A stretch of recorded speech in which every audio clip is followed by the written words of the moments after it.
चलिए स्टार्ट करते हैं।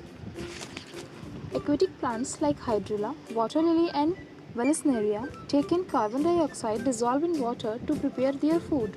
They give out oxygen during this process.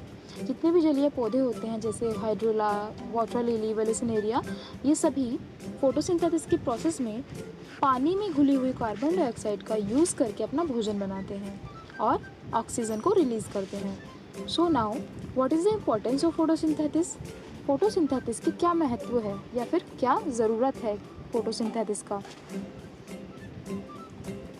Can you imagine that the earth in the absence of photosynthesis? No. Why? Photosynthesis enables the green plants to make their own food.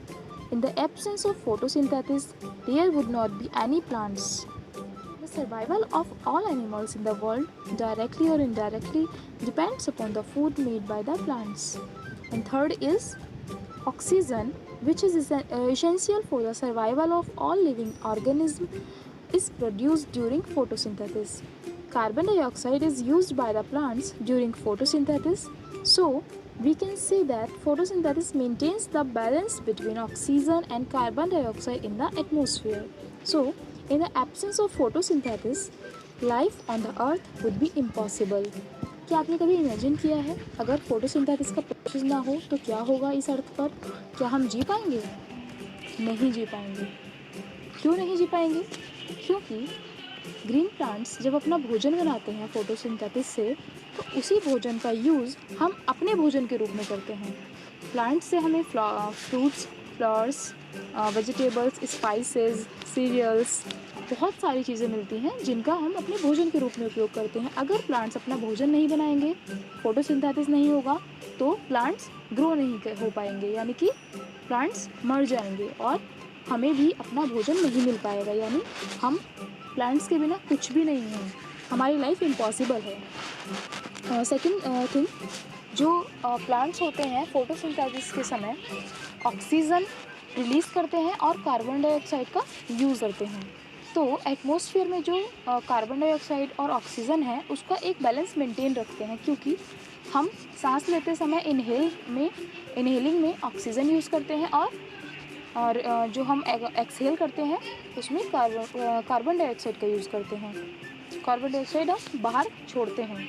So plant उस carbon dioxide को अपने photosynthesis में use करके हमारे लिए प्राणदायिनी या प्राणवायु oxygen को निकालते हैं। सो इस तरीके से जो बैलेंस होता है कार्बन डाइऑक्साइड और ऑक्सीजन का, वो मेंटेन रहता है।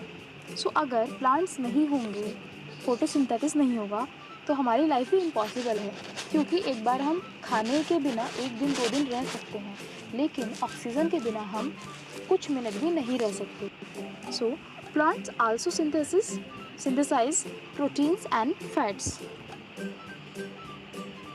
We have just learned that plants synthesize carbohydrates through the process of photosynthesis. Plants can also synthesize other components of food such as proteins and fats. Proteins are substances which contain nitrogen. From where do the plants obtain nitrogen? Plants cannot use the nitrogen present in the atmosphere. They need nitrogen in a soluble form. Soil has certain bacteria called rhizobium bacteria, which can take atmospheric nitrogen and convert it into water-soluble nitrogen, like nitrates, and release it into the soil. These nitrates are absorbed by the plants along with water. Also, fertilizers are rich in nitrogen. Plants absorb nitrogen from these fertilizers. Certain plants like sunflower and mustard convert simple carbohydrates, it means glucose, into oil and store them in their seeds. Plants also synthesize vitamins, and vitamins are found in vegetables, fruits and cereals. Plants glucose के साथ साथ या अपने भोजन के साथ साथ proteins का और फैट का भी सिंथेसाइज करती हैं, उसको बिल्ड करती हैं। सो हमने पीछे पढ़ा था कि जब प्लांट्स में फोटोसिंथेसिस होता है तो उस समय वो ग्लूकोज का निर्माण करते हैं, कार्बोहाइड्रेट का निर्माण करते हैं, जो उनके लीव्स में या उसके दूसरे पार्ट्स में स्टोर हो जाता है। लेकिन कार्बोहाइड्रेट के साथ साथ जो प्लांट्स होते हैं वो प्रोटीन और फैट का भी प्रोडक्शन करते हैं। सो प्रोटीन्स ऐसे सब्सटेंस होते हैं, ऐसे पदार्थ होते हैं जिनमें नाइट्रोजन पाई जाती है। सो अब ये जो नाइट्रोजन है वो प्लांट्स कहाँ से प्राप्त करते हैं? प्लांट्स एटमॉस्फेयर में पाई जाने वाली नाइट्रोजन का यूज़ नहीं कर पाते, क्योंकि एटमॉस्फेयर में गैस के रूप में नाइट्रोजन पाई जाती है। प्लांट्स को सॉल्युबल फॉर्म में नाइट्रोजन की ज़रूरत होती है, यानी कि सॉल्युबल मीन्स जो घुल जाए। तो सॉइल में बहुत से बैक्टीरिया होते हैं, जैसे rhizobium bacteria. Rhizobium bacteria atmosphere के नाइट्रोजन को कन्वर्ट करता है नाइट्रेट्स में या फिर अमोनिया में, जो कि सॉल्युबल फॉर्म में होता है, जो आसानी से पानी में घुल जाता है। सो जब फोटोसिंथेसिस होता है तो उस समय जो नाइट्रेट होता है वो आसानी से पानी में घुल जाता है और ये प्लांट की ग्रोथ में सहायक होता है। सो ये नाइट्रेट्स जो हैं प्लांट्स के द्वारा पानी में घुलकर दोबारा से मिट्टी में वापस छोड़ दिए जाते हैं। अपार्ट फ्रॉम दिस, जो फर्टिलाइज़र्स होते हैं या उर्वरक होते हैं, रासायनिक खाद होते हैं, उनमें भी नाइट्रोजन भरपूर मात्रा में पाया जाता है। इसीलिए प्लांट्स को नाइट्रोजन की पर्याप्त मात्रा देने के लिए फर्टिलाइज़र्स या खाद को खेतों में डाला जाता है। सर्टेन प्लांट्स, जैसे कि कुछ प्लांट्स सनफ्लावर और मस्टर्ड जैसे सूरजमुखी का पेड़ है या पौधे हैं या फिर सरसों के पौधे होते हैं, उसमें जो ग्लूकोज फोटोसिंथेसिस के दौरान जो ग्लूकोज स्टोर होता है, उस ग्लूकोज को वो पौधे तेल में यानी कि ऑयल्स में कन्वर्ट कर देते हैं और अपने बीजों में स्टोर कर देते हैं। तो आपने देखा होगा जो आपके घर में तेल पाया जाता है, सरसों का तेल मिलता है या फिर जो मस्टर्ड ऑयल जिसको सरसों का तेल कहते हैं, या फिर सनफ्लावर का भी ऑयल खाने के काम आता है। सो इस तरीके से वो अपने ग्लूकोज को ऑयल में कन्वर्ट कर देते हैं जो उनके बीजों में पाया जाता है। सो प्लांट्स के अंदर विटामिन्स भी पाए जाते हैं, इसीलिए जो प्लांट से हमें वेजिटेबल या फ्रूट्स मिलते हैं या सीरियल्स मिलते हैं, दानेदार अनाज जैसे गेहूँ, चावल, मक्का, इन सभी में विटामिन्स भरपूर मात्रा में पाया जाता है। सो प्लांट्स क्या क्या चीज़ें सिंथेसाइज करते हैं? Carbohydrates, vitamins, fat and protein. Now heterotrophic mode of nutrition. Heterotrophic आपने पीछे पढ़ा है लास्ट प्रीवियस वीडियो में। हेटरोट्रॉफिक मीन्स जो दूसरों से अपना भोजन प्राप्त करें। So there are some plants which do not have chlorophyll. They cannot synthesize their food like human and animals. Such non-green plants depend on the food produced by other plants, other green plants. This is called heterotrophic mode of nutrition. Let's study in detail how these heterotrophic plants derive their nutrition. आपने पढ़ा है कि जिन plants के अंदर जो plants हरे होते हैं, chlorophyll होता है, वो प्लांट्स अपना भोजन खुद बनाते हैं। लेकिन जो ह्यूमन बीइंग है और एनिमल हैं या फिर कुछ नॉन ग्रीन प्लांट हैं जो पौधे हरे नहीं होते, वो अपने भोजन के लिए दूसरे ग्रीन प्लांट्स पर डिपेंड होते हैं। सो ऐसे पौधे या ऐसे ऑर्गेनिज्म या ऐसे एनिमल्स जो अपने भोजन के लिए दूसरों पर डिपेंड करते हैं, वो हेटरोट्रॉफिक मोड ऑफ न्यूट्रिशन का यूज़ करते हैं। सो इसमें भी ये जो न्यूट्रिशन है ये कैसे डिराइव होता है? Saprotrophic nutrition. सेप्रोट्रॉफिक मीन्स मृत जीवी। So some non-green plants obtain their nutrients from dead and decaying organic matter of plants and animals. Such plants are usually white in color and have no leaves at all.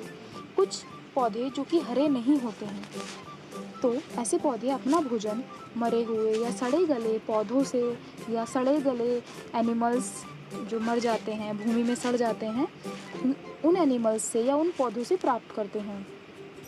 ऐसे पौधों का रंग सफ़ेद होता है, इनमें पत्तियाँ और फूल नहीं पाए जाते स्पेशली। सो क्योंकि ये मरी हुई चीज़ों से अपना भोजन प्राप्त करते हैं, सड़ी हुई चीज़ों से अपना भोजन प्राप्त करते हैं, तो इनको सेप्रोट्रॉफिक या फिर मृत जीवी कहा जाता है। The mode of nutrition in which the non green plants obtained their nutrients from dead and decaying organic matter of plants and animals is called saprotrophic nutrition. Plants which use saprotrophic mode of nutrition are called saprophytes. मृत जीवी। For example, Indian pipe and coral roots. पोषण प्राप्त करने का ऐसा तरीका जिसमें ऐसे पौधे जो हरे नहीं होते हैं अपना भोजन या अपना न्यूट्रिएंट्स मरे हुए या सड़े गले कार्बनिक पदार्थों से या फिर सड़े गले पौधे या एनिमल्स से प्राप्त करते हैं, सेप्रोट्रॉफिक न्यूट्रिशन कहलाता है। और ऐसे प्लांट जो सेप्रोट्रॉफिक मोड ऑफ न्यूट्रिशन का यूज़ करते हैं, सेप्रोफाइट्स कहलाते हैं मृतजीवी। देखिए इधर, हियर इज़ इंडियन पाइप, ये देखिए वाइट कलर का है, इसमें पत्तियाँ नहीं है हरी। तो ये जो पौधा है, जो भी कूड़ा है या जो पुरानी सड़ी हुई लकड़ी होती है या फिर कोई बहुत एनिमल्स का डिकेइंग मैटर है, डिकेइंग एनिमल्स के पार्ट्स हैं, है ना, तो उसके ऊपर ये पौधा उग जाता है। Here is coral root. So ये जो पौधे हैं उन्हीं प्लांट से अपना भोजन, जो मरे हुए सड़ी हुई चीज़ें हैं उनसे अपना भोजन प्राप्त करते हैं। The roots of saprophytes contain organism called fungi. The fungi like mushrooms secretes digestive juices on the dead and decaying matter and convert it into a liquid that is used as nutrient by the non-green plants. Fungi like molds, mushrooms and yeast and bacteria are known as saprotrophs. Fungi were earlier considered to be plants, but due to the presence of some characteristics different from plants, they are no longer considered as plants. They form an entirely different category of organism and are considered as a separate kingdom. जो saprophytes होते हैं, मृतजीवी होते हैं, उनके जड़ों में एक organism होता है जिसको बोलते हैं फंगाई। तो फंगाई जैसे कि आप कह सकते हैं फंगाई में मशरूम आता है। मशरूम आपने देखा होगा, जैसे जो कूड़े वाली जगह होती हैं या पुरानी लकड़ी या दरवाज़ा होता है या पुरानी बहुत पुरानी दीवार होती है, उन पर एक छतरी जैसी उग जाती है, जिसको बच्चे सांप की छतरी भी बोल देते हैं गाँव में। तो वो जो मशरूम होता है, मशरूम अपने अंदर से कुछ ऐसे डाइजेस्टिव जूस निकालता है उस सड़ी हुई मरी हुई चीज़ों पर, जिससे कि वो चीज़ें लिक्विड में कन्वर्ट हो जाती हैं। फिर उस लिक्विड का यूज़ ये नॉन ग्रीन प्लांट्स यानी सेप्रोट्रॉफ्स या सेप्रोफाइट्स अपने खाने के रूप में करते हैं, तो इसीलिए इनको सेप्रोट्रॉफ्स कहा जाता है। डाइजेस्टिव जूस आप समझ रहे हैं ना, ऐसा जूस जो चीज़ों को डाइजेस्ट कर दे, जो चीज़ों को गला दे या उनको पचा दे। सो फंगाई वर अर्लियर, पहले फंगाई को पहले समय में प्लांट्स की कैटेगरी में रखा जाता था, लेकिन इसके अंदर कुछ ऐसी क्वालिटीज़ हैं जो प्लांट से बिल्कुल डिफरेंट हैं। सो इसीलिए इसको प्लांट्स की कैटेगरी से निकाल कर एक अलग कैटेगरी में रख दिया गया। So what is now parasitic nutrition. Parasitic nutrition, parasitic means परजीवी, पोषण, दूसरों से पोषण प्राप्त करना, पर मतलब जो मुफ्त में खाए अपना भोजन, वो पैरासाइट्स होते हैं। सो कसकटा अमरवेल is a non green plant. It does not have chlorophyll. It cannot make its own food. Its long yellowish thread-like stem twine around the stem and branches of the tree on which it climbs. It has a special structure called haustoria, which pierces into the plant's body, on which it climbs for absorption of ready-made food. So Cuscuta या अमर bell आपने देखी होगी, किसी पौधे के ऊपर चढ़ जाती है ये बेल, और इसकी जो स्ट्रक्चर होती है, फर्स्ट ऑफ ऑल तो इसमें पत्तियां नहीं होती हैं, तो इसमें क्लोरोफिल नहीं होता है क्योंकि ये हरा नहीं होता है। सो ये अपना फूड अपने आप नहीं बना पाता, तो अपने फूड के लिए ये दूसरे पेड़ों पर चढ़ जाता है, यानी दूसरों पर डिपेंड करता है, इसलिए पैरासाइट है। सो जो इसका स्टैम होता है वो बहुत लंबा पतला पीले रंग का होता है, धागे जैसा स्ट्रक्चर होता है, और वो जिस पेड़ पर चढ़ता है ये पैरासाइट, उसके स्टैम को ये जकड़ लेता है ऐसे, अपने स्टैम, अपने धागे से जो उसकी स्ट्रक्चर है, वो इलझी हुई सी स्ट्रक्चर होती है इसकी, उससे ये दूसरे ट्री को जकड़ लेता है। और एक इसके अंदर एक स्पेशल क्वालिटी होती है इसकी स्ट्रक्चर में, उसको बोलते हैं हॉस्टोरिया। हॉस्टोरिया जो होता है ये प्लांट की बॉडी में, जिस भी प्लांट के ऊपर ये चढ़ा है उस प्लांट की बॉडी में ये जकड़ लेता है। पार्सेस मतलब जकड़ लेना बहुत अच्छे से, और ये उस दूसरे प्लांट से उसका रेडीमेड फूड अपने आप एब्जॉर्ब करता रहता है अपने भोजन के रूप में। So the mode of nutrition in which some plants live in or on the body of other living organism and derive their ready-made food from them is called parasitic nutrition. The plant like Cuscuta, which obtains the ready-made food, is called a parasite, and the organism from whose body the food is obtained is called the host. So पोषण प्राप्त करने का ऐसा तरीका जिसमें कोई पौधा किसी दूसरे ऑर्गेनिज्म या किसी दूसरे पौधे के बॉडी के अंदर या फिर बॉडी के ऊपर रहकर रेडीमेड फूड प्राप्त करे, पैरासाइटिक न्यूट्रिशन कहलाता है। जैसे कि जो कसकटा या अमरबेल का पौधा होता है, सपोज दैट ये आम के पेड़ पर चढ़ा है, तो आम के पेड़ जो भोजन बना रहा है, आम का पेड़ फोटोसिंथेसिस से, तो उस आम के पेड़ का बना बनाया रेडीमेड भोजन ये अमरबेल, ये कसकटा खा लेता है, मतलब एब्जॉर्ब कर लेता है। तो जो आम का पेड़ है जिसके ऊपर ये चढ़ा हुआ है वो होस्ट है और ये कसकटा पैरासाइट है। सो सम प्लांट्स पैरासाइट्स में बी टोटल और पार्शियल। पैरासाइट या तो पूर्णतः पैरासाइट हो सकते हैं या फिर आंशिक। So Cuscuta is a total parasite. A few fungi and bacteria are also total parasites. Some plants like mistletoe are partial parasites. Mistletoe plants has green leaves. These green leaves make their own food, but this plant receives water and minerals from the host plant on which it grows on to synthesize food. जैसे भी बताया मैंने कि जो Cuscuta होता है वो total parasite होता है, क्योंकि ये पूरी तरीके से दूसरे प्लांट पर ही निर्भर होता है। भाई इसको अपना खाना खुद नहीं बनाना होता है, दूसरे प्लांट का बना बनाया रेडीमेड फूड ये एब्जॉर्ब करता है। लेकिन कुछ प्लांट जैसे मिसलेटू पार्शियल पैरासाइट होते हैं, मतलब इन प्लांट्स में कुछ हरी पत्तियाँ पाई जाती हैं, तो इन हरी पत्तियों की वजह से, देखिए हियर इज मिसलेटू पार्शियल पैरासाइट है ये, तो इन हरी पत्तियों की वजह से ये अपना भोजन तो बना लेते हैं फोटोसिंथेसिस में, लेकिन ये जो वाटर है, जो मिनरल्स है, ये होस्ट प्लांट्स से लेते हैं जिसके ऊपर ये उगे हुए होते हैं। तो किसी ना किसी चीज़ के लिए तो डिपेंड हो ही रहे हैं ना ये किसी दूसरे पौधे पर, इसलिए ये पार्शियल पैरासाइट है कि खाना तो खुद बना रहे हैं कम से कम अपना, लेकिन दूसरे प्लांट से ये वाटर और मिनरल्स लेते हैं अपना भोजन बनाने के लिए। So now what is symbiosis? Symbiosis क्या होता है?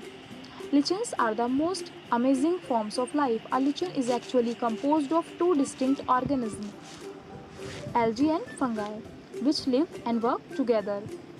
Symbiosis एक ऐसा प्रोसेस है जिसमें जो दो अलग अलग टाइप के दो ऑर्गेनिज्म होते हैं वो एक साथ रहते हैं और एक साथ ही वर्क करते हैं। इनमें जैसे कि दो अलग अलग ऑर्गेनिज्म आ सकते हैं, जैसे एल्जी और फंगाई, तो ये दोनों साथ रहते हैं और साथ ही वर्क करते हैं। The algae contain chlorophyll and make their own food. The fungi share the food made by the algae. The fungi in return provide protection, water and minerals to the algae. So the association in which two different types of organisms live and work together for their mutual benefits is called symbiosis. Lichens show symbiotic relationship or symbiosis. ऐसा process जिसमें दो अलग तरीके के organism साथ रहें और काम करें और एक दूसरे के साथ क्यों रहते हैं, वो एक दूसरे के म्यूचुअल बेनिफिट के लिए, कि दोनों को ही फ़ायदा हो किसी न किसी तरीके से। जब दो डिफरेंट टाइप के ऑर्गेनिज्म एक दूसरे के फ़ायदे के लिए साथ रहते हैं, साथ काम करते हैं, तो वो सिम्बायोसिस कहलाता है। जो लिचेंस होती है, लिचेंस मीन्स काई, जो काई होती है वो सिम्बायोटिक रिलेशनशिप शो करती है। जैसे कि जो एल्जी होता है, एल्जी ग्रीन कलर का होता है, आपने देखा होगा, जैसे जहाँ पे पानी बहुत टाइम से गिर रहा होता है या पानी रुका हुआ होता है, वहाँ पर कुछ ग्रीन कलर की एक स्ट्रक्चर आ जाती है, अगर आप उस पर अपना पैर डालते हैं, पैर रखते हैं तो आप फिसल सकते हैं। जो एल्जी होता है उसमें क्लोरोफिल होता है, इसलिए ये अपना खाना खुद बना लेता है, और ये जो बना बनाया खाना है एल्जी का, ये फंगाई शेयर करता है, यानी फंगाई एल्जी के द्वारा बना हुआ खाना खाता है। अब बदले में फंगाई क्या देता है? बदले में फंगाई एल्जी को प्रोटेक्शन देता है, वाटर देता है और मिनरल्स देता है। Similarly rhizobium bacteria live in the nodules of the roots of the leguminous plants like pea and gram and provide them nitrogen in a soluble form. In return, the plants provide food and shelter to the rhizobium bacteria. So, both organisms benefit each other. ऐसे ही जो rhizobium होता है, आप सभी को पता है, वो फलीदार पौधे यानी कि लेग्यूमिनस प्लांट की जड़ों में पाया जाता है। फलीदार पौधे जैसे मटर का पौधा या चने का पौधा। ये जो राइजोबियम होता है, ये प्लांट को सॉल्युबल फॉर्म में नाइट्रोजन प्रदान करता है, यानी नाइट्रेट्स प्रदान करता है। इसके बदले में प्लांट राइजोबियम बैक्टीरिया को क्या देता है? इसके बदले में प्लांट राइजोबियम बैक्टीरिया को अपनी जड़ों में रहने के लिए जगह देता है और खाना देता है। सो दोनों ही ये जो ऑर्गेनिज्म है एक दूसरे के साथ रहते हैं, वर्क करते हैं और एक दूसरे को फ़ायदा पहुंचाते हैं। देखिए ये जो है लेग्यूमिनस प्लांट की जड़ें हैं, इसमें कुछ ये ग्रंथियाँ बनी हुई हैं, नोड्यूल्स मतलब गांठें जैसे बनी हुई हैं। इन गांठों में ही राइजोबियम बैक्टीरिया रहता है। ये राइजोबियम बैक्टीरिया जो नाइट्रोजन होती है एटमॉस्फेयर की, उसको नाइट्रेट में कन्वर्ट करता है। सो प्लांट इसको क्या दे रहा है, इसको रहने के लिए जड़ों में जगह दे रहा है और फूड देता है। Now special modes of nutrition. A few plants feed on insect for fulfilling their nitrogen requirements. Such insect-eating plants are called insectivorous plant. Pitcher plant, Utricularia, Venus flytrap, Drosera are insectivorous plants. They are generally green plant. Therefore, they can prepare their own food. But for preparing protein, they cannot get nitrogen from the surroundings. The insect on which they feed fulfill their nitrogen requirements. So ऐसे कुछ plants होते हैं जिसमें जो अपना भोजन insect को खाकर पूरा करते हैं। अब कैसा भोजन? कुछ प्लांट्स अपनी नाइट्रोजन, जो उनको भोजन में नाइट्रोजन चाहिए होता है, अपनी नाइट्रोजन की रिक्वायरमेंट कुछ इंसेक्ट को खाकर पूरा करते हैं। अब आप बोलेंगे कि इंसेक्ट को खाकर क्यों? क्या उनको नाइट्रोजन एटमॉस्फेयर से नहीं मिलती? तो ऐसे प्लांट्स एटमॉस्फेयर से नाइट्रोजन प्राप्त नहीं कर पाते हैं। सो अपनी नाइट्रोजन की पूर्ति करने के लिए ऐसे प्लांट इंसेक्ट को खाते हैं और इंसेक्ट से ही वो नाइट्रोजन प्राप्त करते हैं। सो इन प्लांट्स को इंसेक्टिवोरियस प्लांट कहा जाता है। कीटभक्षी पौधे जो कीट पतंगों को खाएं और अपनी नाइट्रोजन की पूर्ति करें। इनमें pitcher plant, utricularia, Venus flytrap और ड्रोसेरा कुछ प्लांट्स हैं। जो ये प्लांट्स हरे होते हैं और अपना भोजन बनाते हैं खुद से, लेकिन प्रोटीन्स को प्रिपेयर करने के लिए इनके पास नाइट्रोजन नहीं होता है, क्योंकि proteins are the substance who contains nitrogen. जब तक आपके पास प्रोटीन नहीं होगा आपके पास नाइट्रोजन नहीं होगा, आप प्रोटीन्स नहीं बना सकते हैं। सो ये प्लांट इंसेक्ट को खाकर प्रोटीन नाइट्रोजन प्राप्त करते हैं और प्रोटीन का सिंथेसाइज करते हैं। देखिए वीनस फ्लाईट्रैप है, इस तरीके से इसके ऊपर कोई इंसेक्ट आकर बैठता है तो ये उसको कैच कर लेता है। So in a pitcher plant the leaf lamina is modified to form a pitcher-like structure. The apex of the leaf is modified into a lid which can open and close the mouth of the pitcher. Inside the pitcher there are hair which are directed downwards, जो नीचे की तरफ होते हैं। When an insect lands on the pitcher, the lid closes and the trapped insect gets entangled in the hair. The insect is digested by the digestive juices secreted in the pitcher. So बात करते हैं pitcher plant की। Pitcher plant क्या होता है? देखिए यहाँ पर एक बना हुआ है, पिचर मीन्स घड़ा, यानी कि ये प्लांट घड़े की जैसी शेप का होता है।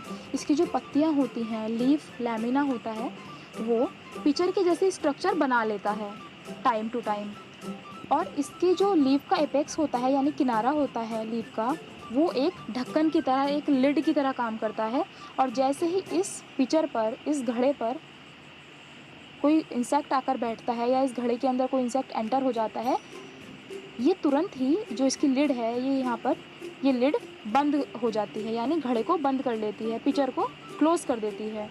और इसके अंदर, पिचर के अंदर कुछ हेयर्स होते हैं जो नीचे की तरफ डाउनवर्ड्स इस तरीके से नीचे की तरफ झुके होते हैं। जैसे ही कोई इंसेक्ट इसके अंदर गिरता है, ये इस घड़े में या इस पिचर में डाइजेस्टिव जूस निकलने शुरू हो जाते हैं। उस डाइजेस्टिव जूस से वो इंसेक्ट डाइजेस्ट हो जाता है और जिससे ये अपना जो नाइट्रोजन है वो प्राप्त करते हैं। So now replenishment of nutrients in the soil. Soil में न्यूट्रिएंट्स का रिप्लेनिशमेंट, दोबारा स्थापना कैसे करें, यानी सॉइल में न्यूट्रिएंट्स की पूर्ति कैसे करें। जो प्लांट्स होते हैं वो मिट्टी से अपने भोजन के लिए न्यूट्रिएंट्स का, मिनरल्स का, वाटर का एब्जॉर्प्शन कर लेते हैं, स्पेशली नाइट्रोजन का एब्जॉर्प्शन कर लेते हैं।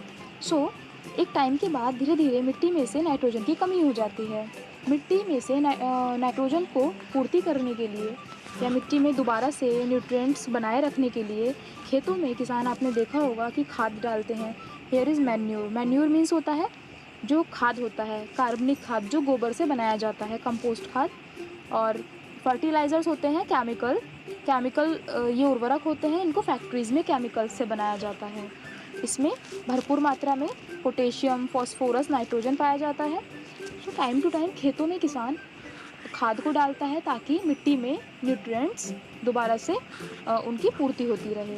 लेकिन अगर बात करें कि नेचुरल वे में कैसे मिट्टी के अंदर न्यूट्रिएंट्स को रिप्लेनिश करें, तो उसके लिए सबसे अच्छी चीज़ है